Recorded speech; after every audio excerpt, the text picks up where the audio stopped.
All right, this is the Andrew Klavan Show, and today we'll be asking, is the left out of its mind?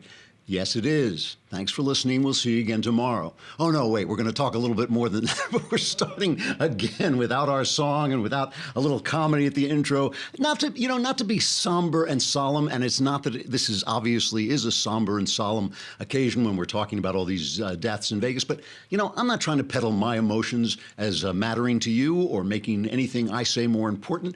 That is the left's job, and they did it all through yesterday, and I have to tell you, when I look at this story, I'm seeing a story of mental illness, but it's not just the mental illness of this evildoer who opened fire for reasons we still don't know, but it also is the reaction to this from our entertainment, media, and political overlords on the left who really can't let 24 hours go by and let us mourn without trying to use our emotions to peddle their philosophy. And I think there's something wrong with that. That is not okay. And I'm not even going to argue about the guns. I'll say something about that, but I don't even want to argue about the issues. I just want to talk about ways people react to a tragedy and ways that you don't react to a tragedy. We've got the mailbag coming up tomorrow. Do not forget. Go on. What do you always have to remind me. You go on the podcast button, right? On the website. If you're a subscriber, you got to subscribe. You go on the podcast button, you press the podcast button, then it just says, there's a little button that says mailbag. Mailbag. How much easier could that be? You can ask about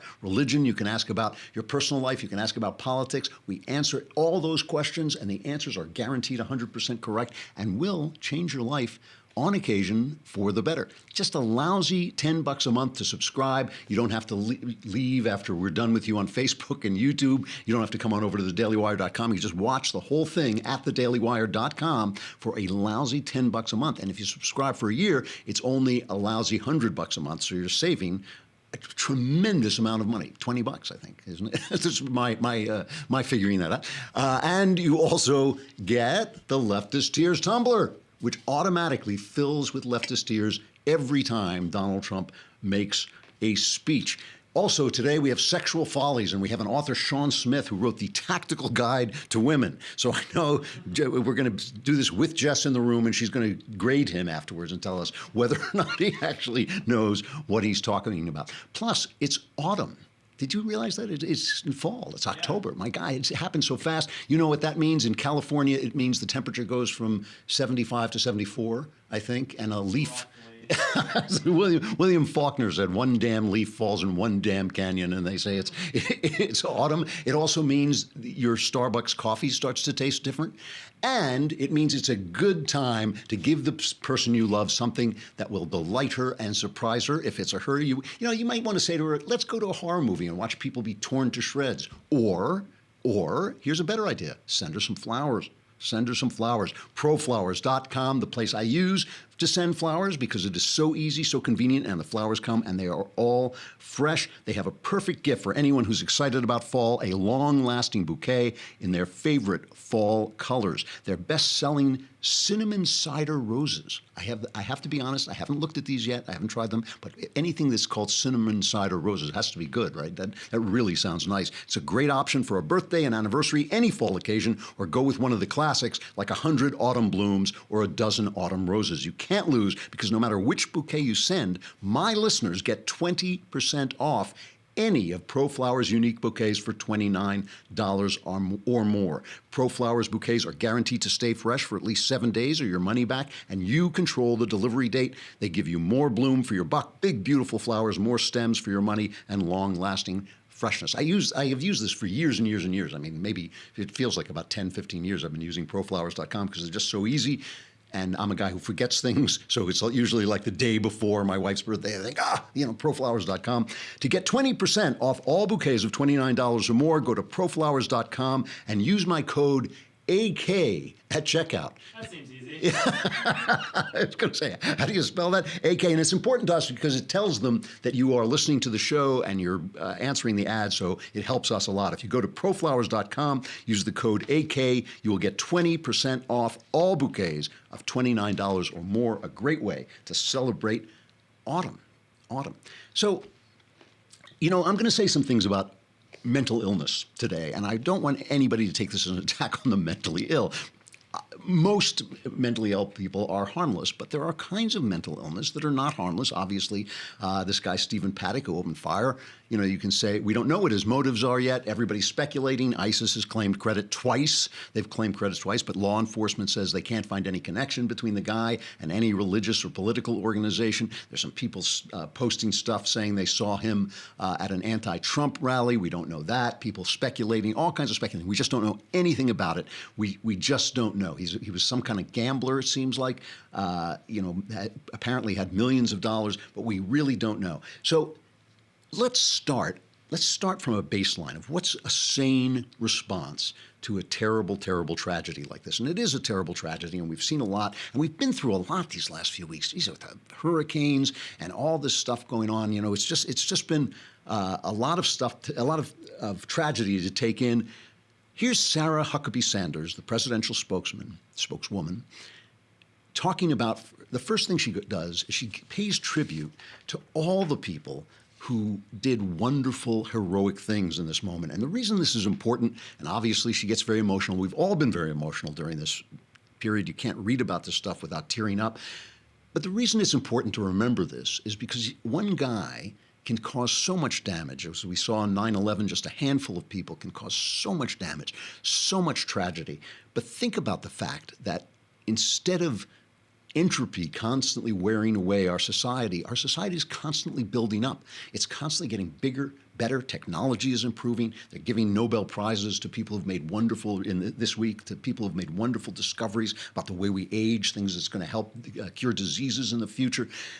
People are doing wonderful things, building stuff, loving each other, creating children all the time. And the reason this is news is because it doesn't happen all that much. I mean, I know it seems like it happens a lot, but it doesn't happen all that much. So here is Sarah Huckabee Sanders paying tribute to the heroes of Las Vegas. This is cut number 2. One man, 29-year-old Sonny Melton, had traveled from Tennessee to Las Vegas for the concert with his wife, Heather. When the bullets began raining down from above, Sonny shielded her from danger, selflessly giving up his life to save hers. They'd been married for just over a year. Others risked their own lives to save people that they had never met. Mike McGarry of Philadelphia laid on top of students at the concert to protect them from the gunfire. They're 20, I'm 53, he said, and I've lived a good life. Lindsay Paget and her fiancé, Mike J., fled for cover during the attack and immediately returned to the scene with their pickup truck to help transport the wounded to nearby hospitals. Gail Davis, who was attending the concert with her husband, said she owes her life to a brave police officer who instinctively served as a human shield, protecting her from harm. Sadly, multiple police officers, both on duty and off duty, were among those killed or injured. But what these people did for each other says far more about who we are as Americans than the cowardly acts of a killer ever could. The Gospel of John reminds us that there is no greater love than to lay down one's life for a friend. The memory of those who displayed the ultimate expression of love in the midst of an unimaginable act of hate will never fade. Their examples will serve as an eternal reminder that the American spirit cannot and will not ever be broken. In the days ahead, we will grieve as a nation, we will honor the memory of those lost as a nation, and we will come together, united as one nation, under God and indivisible. So what's it take? 24 hours. That's all. That really is what we're talking about. For the first 24 hours, that's really all we need to talk about. Immediately, a reporter goes to the gun control agenda, and it is like clockwork. If they don't have to tell us how wonderful Muslims are because a Muslim was just killed people, if they don't have to blame the GOP for every neo-Nazi loon who wanders around and kills one person and then do weeks and weeks and weeks of reports about the white supremacist threat that virtually doesn't exist in this country. If they don't have anything else, if they don't have to make excuses for the Bernie bro and tell us how it wasn't Bernie Sanders' fault that the guy opened fire, they go to gun control because this is what they want. This is a big deal, and we're going to talk about this a little bit, but it's just the lack of restraint. I just want to talk about what is going on in the guy's mind that he has to go there today. It's not like he's not going to be there tomorrow. He's going to be there tomorrow. Sarah Sanders is going to be there tomorrow. He's got to go there today and listen to the sanity of Sarah Sanders' response, which is the only response, the only rational response you can make. Listen to the question, listen to her sane answer. Many times when these horrible massacres occur, it leads to questions about gun control.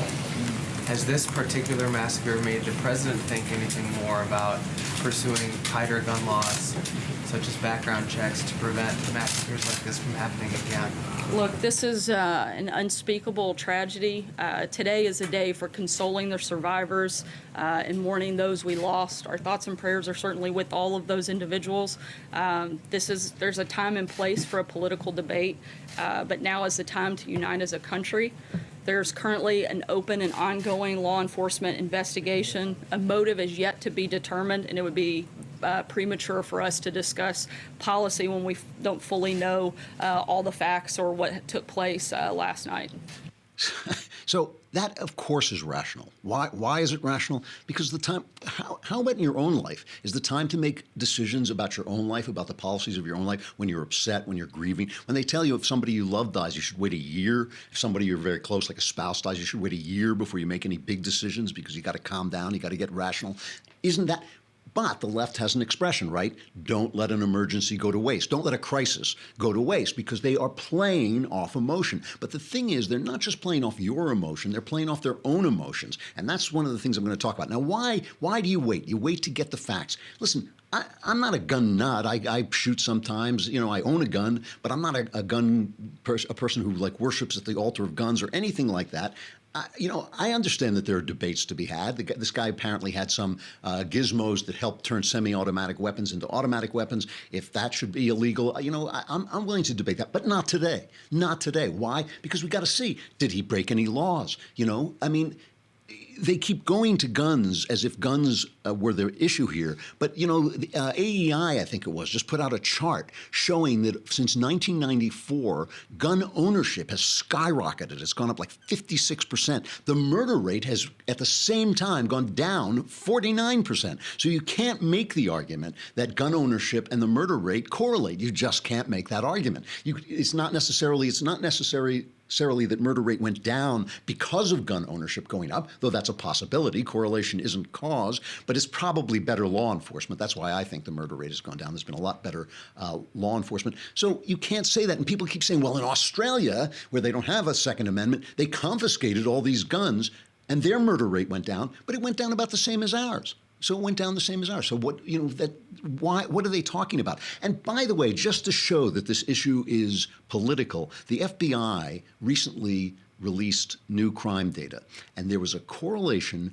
of where murders spiked and where Black Lives Matter had been most active, what Heather McDonald calls the Ferguson effect. So why aren't they worried about that? Why aren't they saying, hey, you know what, we got to stop this Black Lives Matter stuff. We got to stop CNN from going on and saying hands up, don't shoot, when that never happened. We got to stop this, because when they pull the police out of these neighborhoods, people start to die. They're not talking about that. It's all agenda. It's all agenda, and it's all emotion. And let me talk, before I show you some of this video, which really did get to me, let me just talk about why the left... I believe that ideas are the most formative things about people. I believe that when we're talking about black people, for instance, in this country, we're not really talking about black people. I don't care what color they are, because a lot of the dysfunction that you see in poor black communities, you see in poor white communities. You're talking about the ideas that are in people's heads. That is what forms them. The ideas, the religious ideas, whether you're an atheist or a religious person, that idea forms you. All kinds of, whether you grew up under freedom, that forms you. Whether you believe in top-down government or bottom-up government, all these ideas are what make you who you are. Now, a while back, just 2 weeks ago, we had the philosopher Edward Phaser on, and we were talking about Aristotelian ideas of natural law that begin with the idea of what things are for. How can you know what's good or bad if you don't know what a thing is for? How can I know whether I should use this, corkscrew to open a bottle or, stick it in my eye, unless I know what the thing is for? And it's the same thing with human beings. If you don't know what a human being is for, if you don't know what his ultimate goal is, if you don't know what good life you're aiming toward, then you can't know whether something is good or bad, because you can't know whether it's advancing you toward that goal. Without that idea, which the left has lost entirely, and I'm not talking about your average liberal Democrat voter, I'm talking about the left thought leaders. I'm talking about the people who are the media and our entertainment media and our academy. If you give away that idea and you believe that life is purposeless and people are purposeless and people don't have a purpose and a cause and a reason for being, then all you've got left is what feels right. it's called emotivism, right? It's the idea that when you talk about morals, you're really just talking about your emotions. So when I'm talking about facts about guns and all that, that's one thing. But when I say guns are bad, I'm just talking about how I feel. And the problem with emotivism is that sometimes it's in conflict with the facts. And if it's in conflict with the facts, and you don't change your mind, you're essentially acting like a crazy person. You're acting just like somebody is mentally ill because you're not relating to reality, which brings me to the late night comedians. And we here at the Daily Wire, we put together a little montage of yesterday's comedians suddenly doing this thing where they all have the serious faces and they all got rid of the monologue. And fine, again, we're all unhappy, we're all emotional, and they start to sell gun control show after show after show. And I didn't even put all of them in it because I didn't want to go on forever. Here's the montage. This morning, we have children without parents and fathers without sons, mothers without daughters. We lost 2 police officers. We lost a nurse from Tennessee, a special ed teacher from a local school here in Manhattan Beach. And it's a kind of thing that it makes you want to throw up or give up. Gun violence should not be a staple of American life. Some say it's too early to talk about gun control.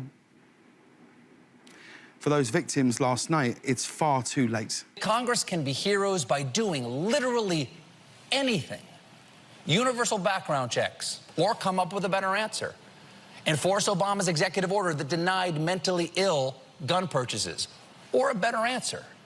Reinstate the assault weapons ban, or come up with a better answer. Anything but nothing. We've talked about gun violence on this show before, and I'm not sure what else I can say. I also know nothing I say will make any difference at all. But to Congress, I would just like to say, are there no steps we can take as a nation to prevent gun violence? Or is this just how it is and how it's going to continue to be? Last night, the White House Press Secretary Sarah Sanders said this is not the time, or actually it was today, this morning, she said it was not the time for political debate. And I don't know, we have 59 innocent people dead. It wasn't their time either. So I think now is the time for political debate. So, first of all, I used to have a girlfriend who cried every time she wanted something. Now I just have Jimmy Kimmel. Like, how often is this guy going to use his tears? We're all in tears. We're all upset. We're all, but why does that doesn't make you a better person. It doesn't make you, sure, it makes you a human being, and I'm glad you're a human being, but it doesn't make your points any better. It doesn't make your ideas any better. And this idea that, yes, we must act now before people forget, before they become unemotional. No, the exact opposite is true. The exact opposite is true. We should wait. We're dealing with an important right. The right to bear arms in this country is important because we're a bottom-up country. We are a place, theoretically, I know the left doesn't like this, but theoretically the idea is that the guy in his general store in the Midwest and the guy in his big office in New York are the bosses of themselves, right? And the government is given certain limited areas that they can control. Now, I know we're losing this to this massive bureaucracy called the deep state, and this is part of the reason I think people get so angry, because they don't even know who to blame sometimes.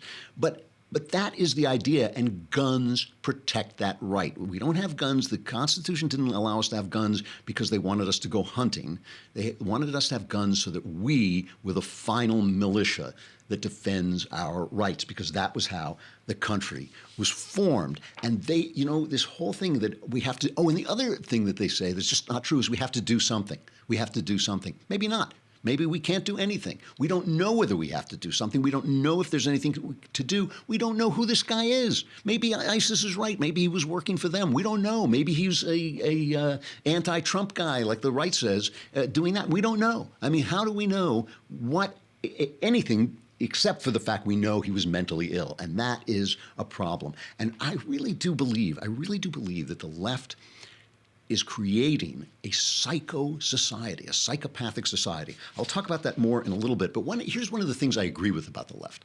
Yesterday, we were talking about the media, and the media was saying, Bob Schieffer, I think it was saying, yeah, we have all this news, we're overwhelmed with news, we're overwhelmed with social media, but we don't know what's true and what's not true. And I have to say, this is true, and this is the reason you have to read deeply about everything. And what helps you to read deeply are going to the people who actually spend money to send out reporters and cover the stories. And a lot of those places happen in magazines. And Texture.com is an app that gives you so many magazines. It is one of the most addictive apps I have ever looked at. I always joke whenever I do this ad that I'm basically selling you heroin, because once you go into this thing, you will not come back. It just has incredible depth and incredible variety of magazines for a really low price. Let me just read you some of the titles. It goes everything from People, Esquire, Time, Reader's Digest, National Geographic, Sports Illustrated, Entertainment Weekly, Forbes, Vanity Fair, Vogue, Fast Company, Rolling Stone, Cosmopolitan. You heard that. There's some left-wing stuff in there. There's some right-wing stuff in there. But these are people who are responsible so that you can see on the page and judge for yourself whether you are getting the truth or not. It's searchable. You can mark anything you like and check out back issues, view bonus video content, and they even curate articles and magazines just for you or whoever you're giving Texture to as a gift this year. Texture is normally $9.99 a month, and you get over 200 magazines for that. So $9.99 a month is that's a really good price for over 200 magazines. If you sign up right now at texture.com/Klavan, you get Klavan, texture.com/Klavan. You get a 14-day free trial. Try it, because what'll happen is you'll go in one day and you will look up and it'll be 14 days later and you'll think, yeah, this is pretty good. I like this. So why subscribe to just a couple of magazines when you can have all of your favorites on your smartphone or tablet all the time for way less? Plus, Texture was selected as one of Apple's top 2016 iPad apps. So start your free trial now and download the Texture app. Texture is offering my listeners 14-day free trial when you go to texture.com/Klavan. 14 days to try Texture for free at texture.com/Klavan. Let me say it one more time, texture.com/Klavan. It is so addictive, and you will really enjoy it. We got the mailbag tomorrow, so I want to remind you of that. But we have to say goodbye to Facebook and YouTube. Oh, we also have, we have Sexual Follies today. And today we're going to have Dr. Sean Smith, who's a clinical psychologist who has written the Tactical Guide to Women. So you're going to want to stay tuned for that at the end of the show. If you want to continue listening, you got to come over to thedailywire.com. If you subscribe for a lousy $10 a month, you can watch the whole show at thedailywire.com.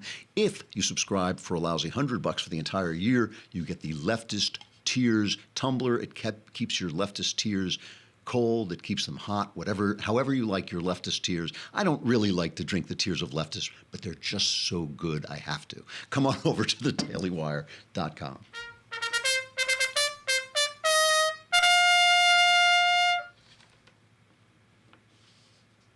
So, I really want to continue talking about this a little bit more, this idea of emotivism, the idea that your emotions are the only guide you have toward morality is nuts, and it drives people nuts. And I really believe, a lot of the stuff we see on college campuses,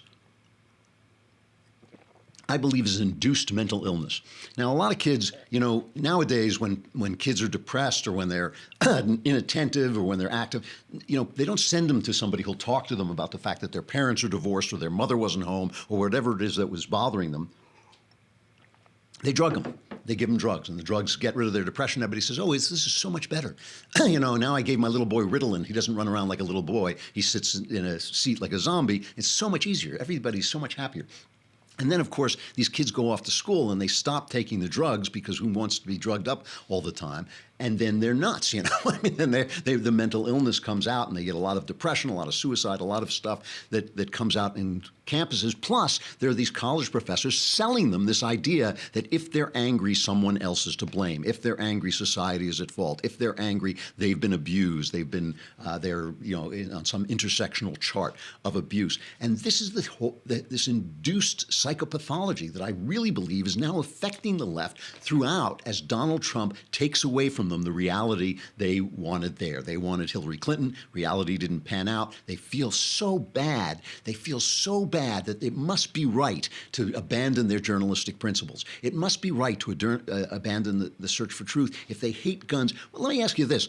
Steve Scalise, the congressman who was shot and almost killed by that Bernie bro at the Washington softball game, he recently came back, a very beautiful scene. He came back and people were cheering him and he made a speech and all this stuff. He was recently on CBS, and I believe this interview was before Vegas. So I'm not saying this is in relation to Vegas, but the woman said Scalise is a big defender of the Second Amendment. And the interviewer asked him, how can this be when you yourself were shot? And here's Scalise's cool, non-emotional, non-emotive answer. But you're now a victim of gun violence. Yeah, but I'm also saved by well-trained people who had guns to shoot back. And whatever the weapon's going to be, I mean, if it's not a gun, it'll be a hand grenade or it'll be a knife or an axe.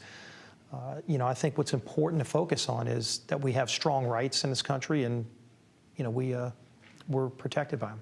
Do you think all congressmen and women should be able to have concealed carry permits?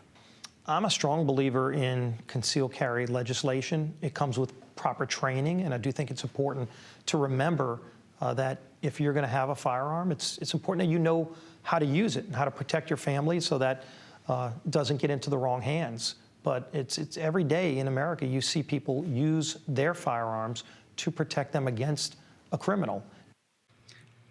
So there's a guy who actually took a bullet, you know, from a mad shooter and is defending the right to bear arms.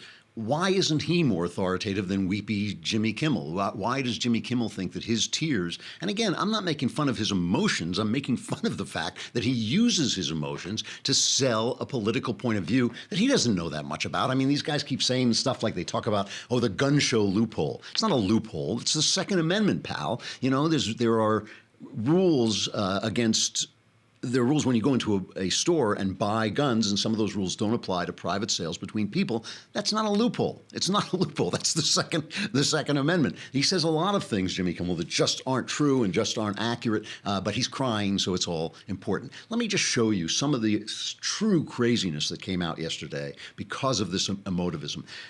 CBS Corporation fired a vice president in business affairs for comments she made on social media regarding the mass shooting at a country music festival in Las Vegas. Her name was Haley Geftman Gold, and she wrote on her Facebook page that she was not sympathetic to the victims of the shooting because most country music fans, she said, are Republicans. And she wrote, if they wouldn't do anything when children were murdered, meaning if Republicans wouldn't pass gun control after Sandy Hook, I have no hope that repugs, as she calls them, will ever do the right thing. I'm actually not even sympathetic because country music fans often are Republican gun toters. The comments were deleted, but not before they were picked up by a number of blogs and websites, and a petition was posted online that called for her firing, and she was fired, as she should have been fired. I mean, come on, you know, like Richard Dawkins, the atheist, right? The famous atheist. This guy's a scientist, right? He tweets. I can barely read this stuff. He tweets, "Dern tootin', great shootin', cool dude, certain he's Second Amendment rots. Hell yeah." I mean, 60 people are dead. 59 people are dead. You know, I mean, that is. There's something wrong. What I'm saying is, it's not just mean. It's not just cool. There's something wrong. There's a disconnect between the reality of the situation and the reaction. You know, here was Jeff Zeleny. I always have to remind you, he's the former New York Times reporter he was a White House reporter whose first interview with Barack Obama, he asked him, what didn't chance you about the presidency? Just a complete left-winger. So now he's on, I think he's CNN, and you know, Trump, the hilarious thing yesterday, hilarious is the word I want, ironic, I guess is the word I want, was that Donald Trump was restrained. You know, Donald Trump, not the most restrained person in the world, he got up and said, he had a pitch-perfect speech where he said, this is pure evil, our minds and thoughts are with the people, the mourning people, we will come together as a nation, blah, blah, blah, blah. Jeff Zeleny could barely get the praise out of his mouth without slipping into, listen to the Freudian slips in this report. Of course, Las Vegas is a town that he is connected to and knows well. His name is emblazoned on the top of a hotel there as well. He campaigned there a lot. So this is something that I'm not surprised at all to see him go there visiting early. But again, I think the moment here is what comes after this. This invariably after today and tomorrow will become a discussion of politics, of guns. It's not appropriate for that moment today. Yes. You will hear it from some Democrats. But what will this president do in that respect? Will he take a leadership role in that respect? We will, of course, watch that as the days unfold. But the president clearly, as John said, striking pitch perfect tone there. And something else I think to keep in mind, a lot of these country music reporters were likely Trump supporters. And this is something that, of course, is hitting the tapestry of all Americans. And there are going to be victims from across the country here. Guy's babbling like an idiot, but what he's really saying was Trump only did this because he has a hotel in Vegas and because these are his supporters. That's what he's saying. They can't even bring themselves. And this goes back. I was talking about this yesterday, but now Trump is in Puerto Rico. He apparently met with the mayor of San Juan. That's what it is, right? Yeah, the mayor of San Juan, Carmen Cruz. She's the one who's been saying, "Oh, we're dying here, we're dying, and it's all terrible and all this stuff." I have to play. This is a long clip, but it's worth playing. Geraldo Rivera, reliably sentimentalist kind of liberal guy. He interviews her. And he's been covering the island, and he says, I don't see anybody dying. There were 16 people who died in these 2 horrible hurricanes that hit the island. But he said, but that's it. So listen to this interview. Listen to her dance around the question. I think the president needs to get the information that he needs to get. And apparently he hasn't been getting it, or he hasn't been watching the news. But are people dying? I've been traveling around. I don't see people dying. I spoke to the doctors. They saw 53 patients, and they had a person who was septic, but nobody dying. I wonder. Well, dying is a continuum, right? If you don't get fed for 7-8 days and you're a child, you are dying. If you have 11 people like we took out of a nursing home severely dehydrated, you are dying. So do you wish you had characterized that a little more? It is. I said it the way it is. I don't have to characterize anything in any way that is not the reality. That is the truth. He who has eyes will be able to see it. He who has an open heart will be able to feel it. Those that prefer to be blinded to injustice, that's their issue. I have no time for that. How much of that is politics? The fact that you and the president are different parties and... Well, I'm not a member of the Democratic Party. Just like he says, I don't see any people dying. Well, they're not literally dying. They're dying. They're dying in spirit. They're dying. I mean, and the thing is that Trump has claimed that he got all the aid to Puerto Rico he could as fast as he could. And one of the problems is that a lot of the truckers, a lot of the people on the island who were supposed to transport this stuff weren't there. And the governor of Puerto Rico, Ricardo Rossello, he says the same thing. He basically confirmed everything that Trump said. Play this cut. It's number 8. He was being questioned, I think, on The View. And, of course, they're asking these anti-Trump questions. And he said, no, the problem is exactly what Trump said it was. The president has been in contact with me almost on a daily basis, so he is aware of the devastation, and I thank him for, issuing pre-land emergency declarations, for issuing a disaster zone declaration verbally as the storm was hitting Puerto Rico. He has also given instructions to FEMA and other federal agencies to help Puerto Rico. So that effort is ongoing, and it's very good, and it's very effective. However, there are some logistical threats that we're facing. A lot of the people in Puerto Rico that used to, say, for example, truck gas or food from one place to the other have not reported. So the logistical transportation of the help that's arriving to Puerto Rico is kind of becoming a bottleneck. So again and again, because they hate Donald Trump so much, because they hate you so much, because they hate the right so much, because they hate America, the basic idea of America so much, they're selling you their emotions as virtue again and again. It is a pathway to mental illness. It is a form of mental illness itself, to believe that your feelings are always an accurate description of the world. There is, as the Bible says, a time to mourn. This is a time to mourn. In your mourning, as anybody will tell you about your personal life, is not when you make policy. It's not when you start debates. Why is it so important? Why is it so important for them to convince you that your virtue is tied up? Because their virtue is tied up in their emotions, because they have no rational system of figuring out what virtue is. And this is not the time to be discussing this. This is the time to be sad, which I know is tough. I know it's tough to do, but that's all you can do in a situation like this until we know more. Until we know more. Our police, our law enforcement will figure it out. We'll find out more. We'll have more to discuss, and we will be here to discuss it. Now, it is time for Sexual Follies.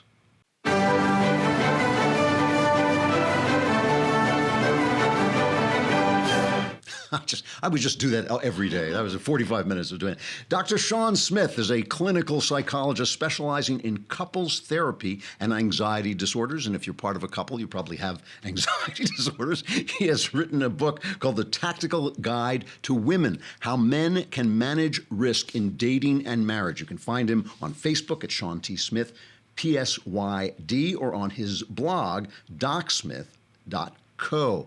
Dr. Smith, thank you for coming on. I appreciate it. Hi, Andrew. Call me Sean, please. Oh, thanks, Sean.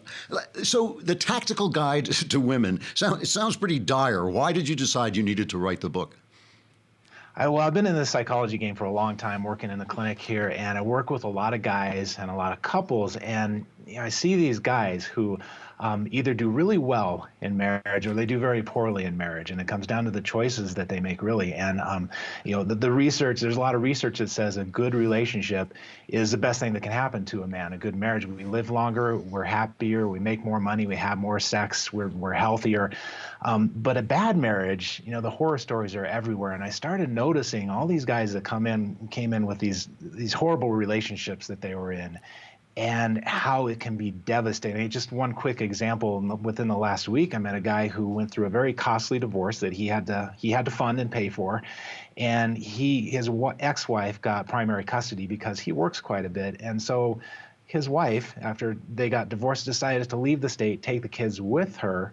And he had no say over this. He had no legal say, and he couldn't very well follow them because he needed this high-paying job that he has here so that he could support his children and ex-wife that are in another state.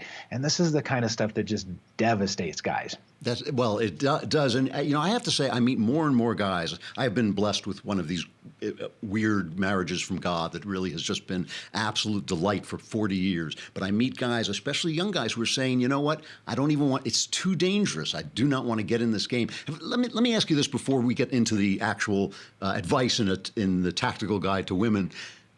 Have things changed? I mean, as you've been watching people develop, do you think the dating scene and the sexing have changed dramatically?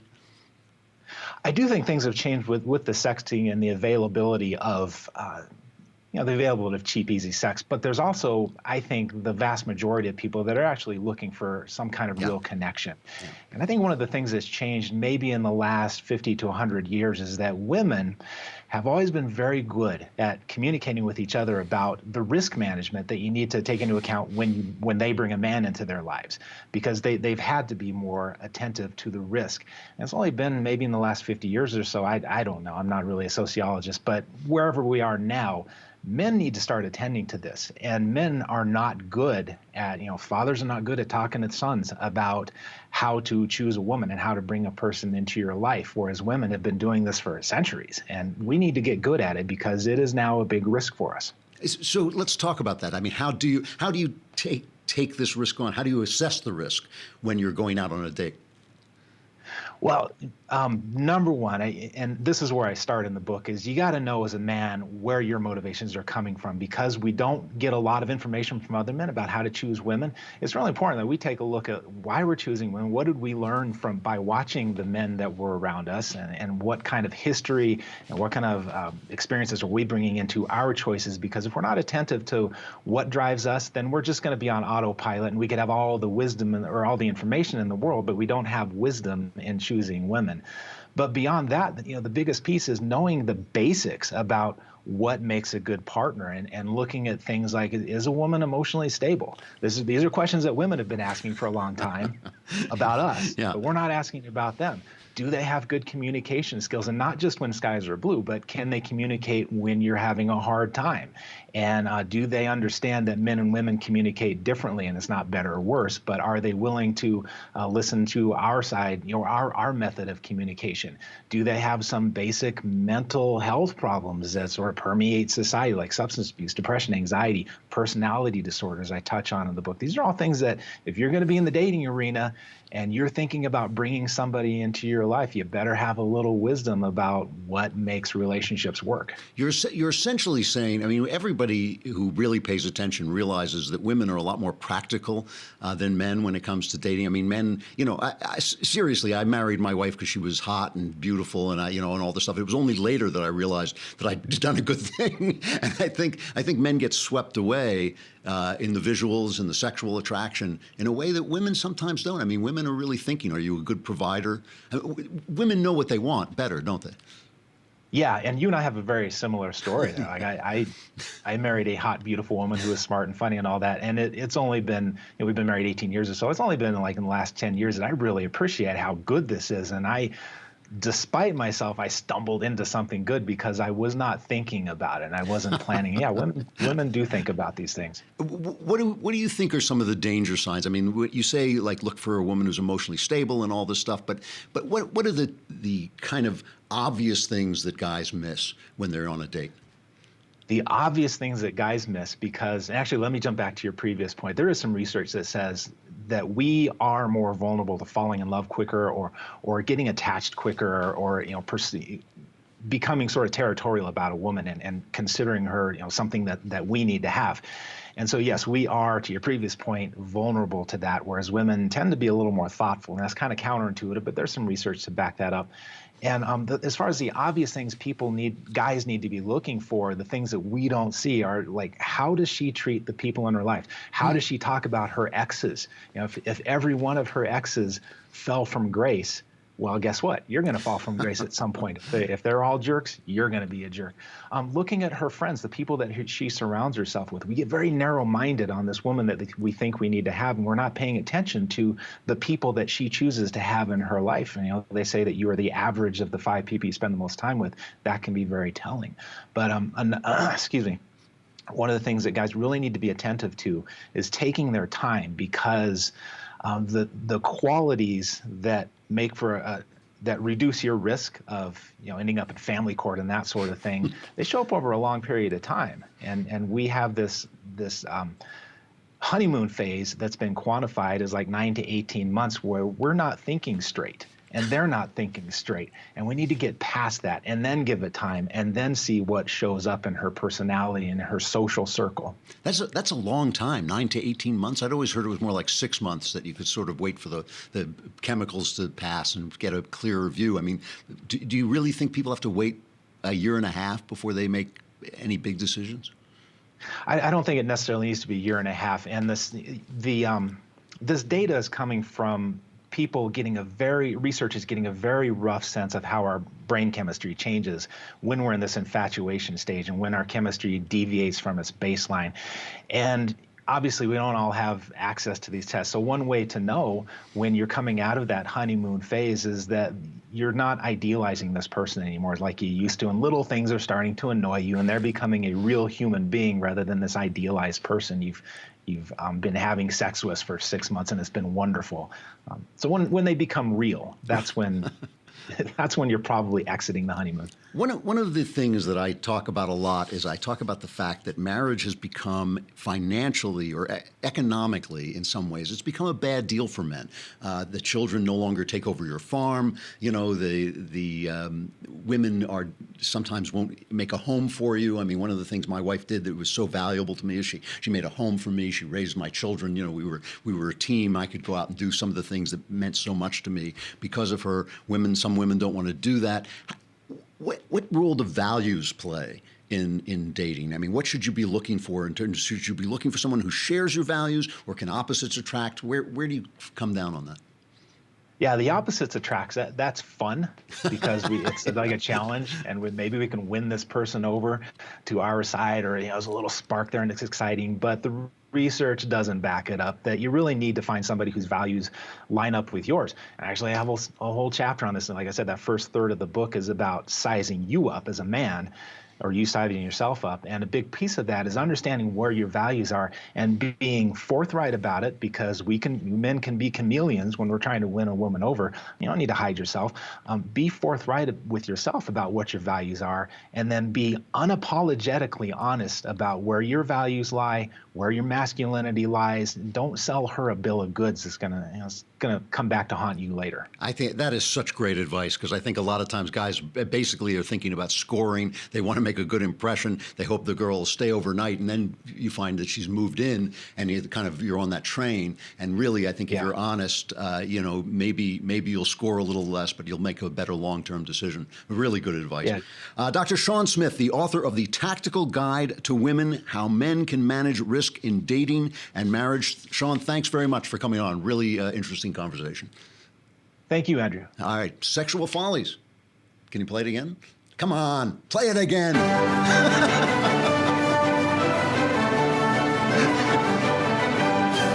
I mean, I'm here for the laughs, right? I'm not working for pay here, folks.